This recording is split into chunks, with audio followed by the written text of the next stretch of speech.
1967ஆம் ஆண்டு ராதா எம்ஜிஆரை சுட்ட சம்பவம் தமிழ்நாட்டையே உலுக்கியது. அந்த நேரத்தில் எம்ஜிஆரை சுடுவதற்கு பின்னணியில் திரையுலகைச் சேர்ந்த சில முன்னணி நபர்களும் இருக்கிறார்கள் என்ற வதந்தி காட்டுத்தீயாக பரவியது. எம்ஜிஆருடன் எப்போதும் நெருக்கமாக இருக்கும் நாகேஷ் மீது சில தீவிர ரசிகர்கள் சந்தேகம் கொண்டு அவரை இலக்கு வைக்க தொடங்கினர். நாகேஷின் வீட்டிற்கு தலைவருக்கு ஏதாவது நடந்தா நீ உயிருடன் இருக்க மாட்ட என்ற தொடர் மிரட்டல்கள் வந்தன.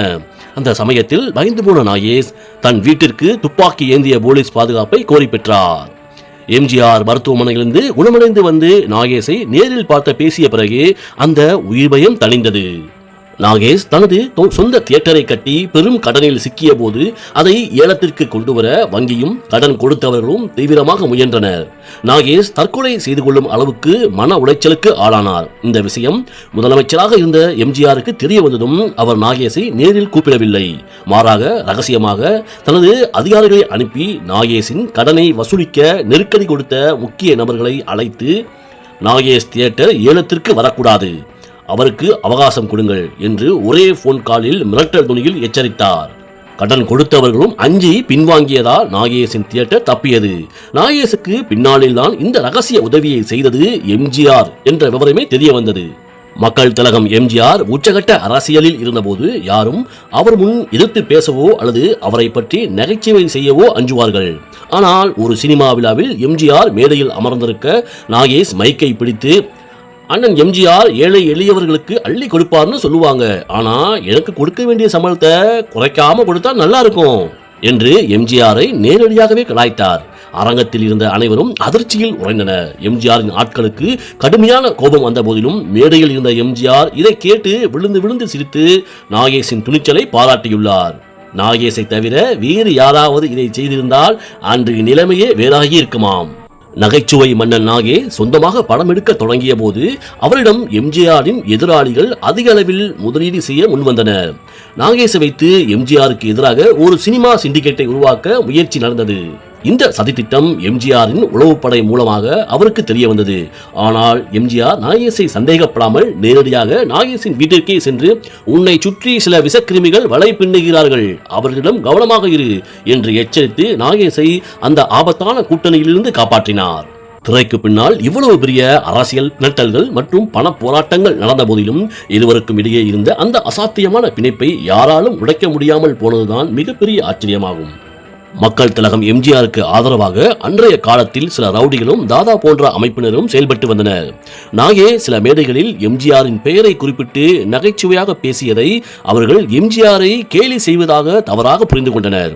ஒருமுறை இரவு நேரத்தில் நாகேஷின் வீட்டுக்கு சென்ற சிலர், இனிமேல் தலைவர் பத்தி மேடைகளில் பேசினா உன் வாய் இருக்காது என்று நேரடியாகவே மிரட்டிவிட்டு சென்றனர். இதனால் சில வாரங்கள் நாகேஷ் வீட்டை விட்டு வெளியேறவே அஞ்சி தனது குடும்பத்தையே பாதுகாப்பான இடத்திற்கு மாற்றியுள்ளார். மக்கள் திலகம் எம்ஜிஆர் மீது துப்பாக்கி சூடு நடந்த பல மாதங்களுக்கு பிறகும் அவரது தீவிர தொண்டர்களும் பாதுகாவலர்களும் மிகவும் ஆக்ரோஷமாகவே இருந்தனர். ஒருமுறை எம்ஜிஆரின் படப்பிடிப்பு தளத்திற்கு நாகேஷ் வந்தபோது அங்கு இருந்த சில தீவிர ஆதரவாளர்கள் நாகேஷை இவன் எதிர்க்கட்சி ஆதரவாளர், எம்ஜிஆருக்கு உண்மையாக இல்லாதவன் என்று கூறி வம்பிழுத்து செட்டை விட்டே வெளியேற சொல்லி மிரட்டியுள்ளனர். நிலைமை கைகலப்பாக மாறும் சூழல் உருவானதும் நாகேஷ் பயந்து போய் தனது காரை நோக்கி ஓடி தப்பியுள்ளார். இந்த செய்தி அறிந்த எம்ஜிஆர் உடனடியாக தலையிட்டு அந்த நபர்களை செட்டை விட்டே விரட்டியடித்து நாகேஷை மீண்டும் மரியாதை கொடுத்து அழைத்து வரச் செய்தார். சென்னை மயிலாப்பூர் பகுதியில் நடைபெற்ற கலை விழா ஒன்றில் நாகேஷ் கலந்து கொண்ட போது அங்கு வந்த சில அடையாளம் தெரியாத நபர்கள், அதாவது எம்ஜிஆரின் தீவிர ஆதரவாளர்கள் என்று சொல்லிக்கொண்டு நாகேஷுடன் வாக்குவாதத்தில் ஈடுபட்டு சூழ்நிலை கலவரமாகி நாகேஷை தாக்கியதாக கூறப்படுகிறது. உயிர் பயமும் திரையுலக அதிர்ச்சியும் நாகேஷை பற்றி கொண்டு மிகவும் மனமுடைய செய்தது. அதற்கு பின்னால் சில காலம் பொது நிகழ்ச்சிகளில் பங்கேற்பதையோ வெளியில் வருவதையோ முற்றிலும் தவிர்த்தார். இந்த விஷயம் எம்ஜிஆரின் கவனத்திற்கு சென்றபோது, என் பெயரை பயன்படுத்திக் கொண்டு என் நண்பன் மீது கை வைப்பதா என்று தனது ஆதரவாளர்களை அழைத்து எச்சரித்தார்.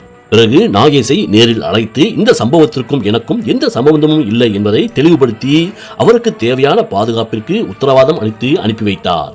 நகைச்சுவை மன்னன் நாகேஷ் மதுவுக்கு அடிமையாகி தன் வாழ்வாதாரத்தை இழந்து நின்றபோது மற்றவர்கள் அவரை விட்டு விலகினாலும் எம்ஜிஆர் அவரை கைவிடவில்லை. நாகேஷை அழைத்து மருத்துவ சிகிச்சை பெற வைத்ததோடு அவரை மீண்டும் தன்னுடைய படங்களில் தொடர்ந்து நடிக்க வைத்து அவருக்கு நிதி ரீதியாகவும் மன ரீதியாகவும் மறுவாழ்வு கொடுத்தவர் எம்ஜிஆர். நாகேஷின் திறமையை உலகமே கொண்டாடிய அளவுக்கு அவரது மதுப்பழக்கம் அவரது வாழ்க்கையில் பல கசப்பான அத்தியாயங்களையும் எம்ஜிஆருடனான மௌன இடைவேளைகளையும் உருவாக்கியது என்பது மறக்க முடியாத உண்மையாகும். மக்கள் திலகம் எம்ஜிஆர் திரையுலகில் மிக கடுமையான கட்டுப்பாடுகளோடும் மரியாதையோடும் பார்க்கப்பட்டவர். ஆனால் நாகேஷிடம் மட்டும் அவர் குழந்தையைப் போல மாறுவார். படப்பிடிப்பு தளத்தில் எம்ஜிஆரை தாராளமாக நக்கல் செய்யக்கூடிய உரிமையை நாகேஷுக்கு மட்டும் அளித்திருந்தார். நாகேஷ் ஜாலியாக கிளவா போலாமா என்று அழைத்தால் கூட எம்ஜிஆர் கோவப்படாமல் சிரித்துக்கொண்டே ஏற்றுக்கொள்வாராம். நகைச்சுவை மன்னன் நாகேஷ் கதாநாயகனாக நடித்த சர்வசுந்தரம் திரைப்படம் மிகப்பெரிய வெற்றி பெற்ற போது எம்ஜிஆர் நாகேஷை தன் வீட்டிற்கு அழைத்து நேரில் பாராட்டியுள்ளார். அது மட்டுமின்றி, நீ கதாநாயகனாக நடித்து வெற்றி பெற்று விட்டாய், அதனால் என் படங்களில் இனி உனக்கு நகைச்சுவை வேடம் கொடுத்தால் உன் மார்க்கெட் பாதிக்கப்படுமோ என்று யோசிக்கிறேன் என்று நாகேஷின் எதிர்காலத்தை பற்றி அக்கறையுடன் பேசினாராம். அதற்கு நாகேஷ், நீங்கள் கூப்பிட்டால் உங்கள் பின்னால் நடக்கும் கூட்டத்தில் ஒருவனாக நிற்கவும் தயாராக இருக்கிறேன் என்று நெகிழ்ந்து கூறியிருக்கிறார் நாகேஷ். ஒரு கட்டத்தில் நாகேஷ் ஒரு நாளைக்கு 3 முதல் 4 படங்களின் படப்பிடிப்புகளில் சுழன்று நடத்திக் கொண்டிருந்தார். அப்போது எம்ஜிஆர் படத்திற்கு நாகேஷிடம் கால்ஷீட் கேட்டபோது நாகேஷால் ஒதுக்கி கொடுக்க முடியவில்லை. பொதுவாக எந்த நடிகராவது எம்ஜிஆருக்கு கால்ஷீட் இல்லை என்று சொன்னால் அவர்களுக்கு பெரிய பிரச்சனை வரும் என்று அக்காலத்தில் பேசப்பட்டது.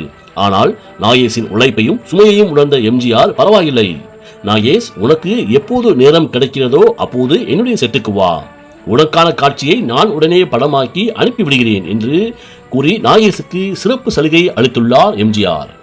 எம்.ஆர். ராதா எம்ஜிஆரை துப்பாக்கியால் சுட்ட பிறகு திரையுலகில் பெரும் பீதி நிலவியது. யார் மீது நம்பிக்கை வைப்பது என்றே தெரியாத சூழல் உருவானது. அந்த சமயத்தில் நாகேஷுக்கு சில சந்தேகத்திற்குரிய நபர்களிடமிருந்து மிரட்டல் உருட்டல்கள் வந்தன. இதனால் பயந்து போன நாகேஷ் தன் பாதுகாப்பிற்காக எம்ஜிஆருக்கே தெரியாமல் ஒரு சிறிய பிஸ்டலை எப்போதும் தன் பாக்கெட்டிலேயே வைத்துக் கொண்டுதான் எம்ஜிஆரின் படப்பிடிப்பு தளத்திற்கே வருவாராம். ஒருவேளை எம்ஜிஆர் அல்லது அவருடைய பாதுகாப்பு படையினர் அதை கண்டுபிடித்திருந்தால் நாகேஷின் நிலைமை அன்றே முடிவாகியிருக்கும். 1000ல் ஒருவன் படப்பிடிப்பில் கடல் நடுவே படகில் நடக்கும் எம்ஜிஆர் ஷாட் தயாராக இருக்கும்போது நாகேஷ் தனது வசனத்தை தனக்கு ஏதுவாக மாற்றி பேச முயற்சி செய்துள்ளார். ஆனால் அந்த விஷயத்தில் எம்ஜிஆர் மிகவும் கண்டிப்பானவர். வசனத்தை மாற்றக்கூடாது என்றார். ஆனால் நாகேஷ் நகைச்சுவை நடிகருக்குத்தான் எப்படி நடித்தால் சிரிப்பு வரும் என்று தெரியும் என எதிர்த்து பேசியுள்ளார். நடுக்கடலில் இருவருக்கும் இடையே கைகலப்பு நடக்கும் அளவுக்கு பயங்கர டென்ஷன் நிலவியது. படப்பிடிப்பு குழுவினரோ எம்ஜிஆரை நினைத்து அஞ்சி நடுங்கினர். ஆனால் இறுதியில் நாகேஷின் திறமையை மதித்து எம்ஜிஆர் விட்டுக் கொடுத்துள்ளார். 1972ஆம் ஆண்டு எம்ஜிஆர் புதிய கட்சி தொடங்கிய போது திரையுலகம் 2ஆக பிளந்தது. எம்ஜிஆரின் தீவிர ஆதரவாளர்கள் பலர் நாகேஷையும் அதிமுக மேடைகளில் பேசச் சொல்லி வற்புறுத்தியுள்ளார்கள். அதே நேரத்தில் எதிர்கட்சியிடமிருந்தும் நாகேஷின் வீட்டிற்கு எம்ஜிஆருடன் சேர்ந்தால் உன்னையும் உன் குடும்பத்தையும் காலி செய்து விடுவோம் என்று ரத்த கடிதங்களும் மொட்டை கடிதங்களும் வந்து சேர்ந்தன. நாகேஷ் பயந்து போய் சில காலம் யாருக்கும் தெரியாமல் தலைமறைவாக இருந்தார். விஷயத்தை அறிந்த எம்ஜிஆர் நாகேஷை நேரில் அழைத்து, நீ எந்த கட்சியிலும் சேர வேண்டாம், பயப்படாமல் உன் வேலையை பார், உன்னை தொடுபவன் என்னை தாண்டிதான் வர வேண்டும் என்று கூறி ரகசிய பாதுகாப்பு அளித்தாராம். கோபங்கள், மௌனங்கள், அரசியல் தடைகள் என எத்தனையோ புயல்கள் வீசிய போதிலும் ஒருவரை ஒருவர் விட்டுக் கொடுக்காமல் இறுதி வரை நிலைத்து நின்ற ஒரு அபூர்வ பிணைப்புதான் எம்ஜிஆர் நாகேஷ் நட்பு. தொழில் போட்டி, பண பிரச்சனைகள் மற்றும் அரசியல் நெருக்கடல்களால் இருவருக்கும் இடையே பலமுறை மௌன இடைவெளி வந்த போதிலும் ஆபத்து என்று வரும்போது முதல் ஆளாக நின்று தோள் கொடுத்தனர். முதலமைச்சராகவே மாறினாலும் எம்ஜிஆரிடம் உரிமையோடு பழகும் சுதந்திரம் நாகேஷுக்கு மட்டுமே இருந்தது. அதேபோல் எத்தனை தவறுகள் செய்தாலும் நாகேஷை ஒருபோதும் கைவிடாத அண்ணனாக எம்ஜிஆர் இருந்தார். 1987ஆம் ஆண்டு எம்ஜிஆரின் மறைவு நாகேஷை அளவிட முடியாத துயரத்தில் ஆழ்த்தியது. தன் வாழ்நாளின் இறுதி வரை எம்ஜிஆரை பற்றி பேசும் போதெல்லாம் ஒரு குழந்தையைப் போல நெகிழ்ந்து கண்ணீர் வடிப்பாராம் நாகேஷ். நன்றி, வணக்கம்.